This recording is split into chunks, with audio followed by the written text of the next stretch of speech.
কারণ আপনাদের কাছে আমি ঋণী, আমার কিছু মুনাফিকের কাছেও আমি ঋণী। কুমিল্লা ১০ আসনের সংসদ সদস্য মোবাশ্বের আলম ভূঁইয়ার বিএনপি নেতাকর্মীদের উদ্দেশ্যে বিতর্কিত বক্তব্য দেওয়ার অভিযোগ উঠেছে। নির্বাচনে যেসব বিএনপি নেতাকর্মীর স্ত্রী দাঁড়িপাল্লা প্রতীকে ভোট দিয়েছেন তাদের তালাক দেওয়ার নির্দেশ দিয়েছেন বলে একটি ভিডিও সামাজিক যোগাযোগ মাধ্যমে ছড়িয়ে পড়ে। ২৫ ফেব্রুয়ারি বুধবার রাত থেকে ১ মিনিট ৪৪ সেকেন্ডের ওই ভিডিওটি ভাইরাল হলে ব্যাপক সমালোচনার সৃষ্টি হয়।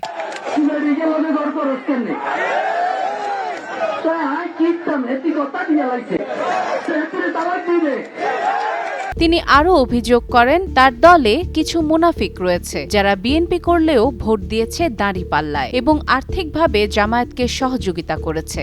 এমন কিছু নেতার স্ত্রীরাও জামায়াতকে ভোট দিয়েছেন বলেও মন্তব্য করেন তিনি।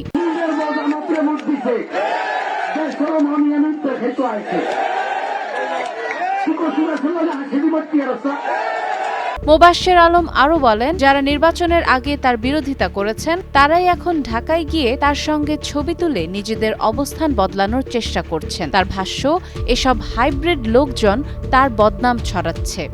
এখন ওনারা কি করে জানেননি, ঢাকা যায় আমাকে সেলফি তোলে, পাশের পায়ে সিট তোলে সেলফি দিয়ে যাইব। আই এমনি ধরি ইয়ারে সিটিং কিবোর্ডের দিন কোনে আসেনি। এ বক্তব্য ঘিরে নেটিজেনদের মধ্যে মিশ্র প্রতিক্রিয়া দেখা গেছে। তবে ভিডিওর বিষয়ে বক্তব্য জানতে তার সঙ্গে যোগাযোগের চেষ্টা করা হলেও তিনি ফোন রিসিভ করেননি। সাদিয়া ইসলাম, টাইমস টুডে।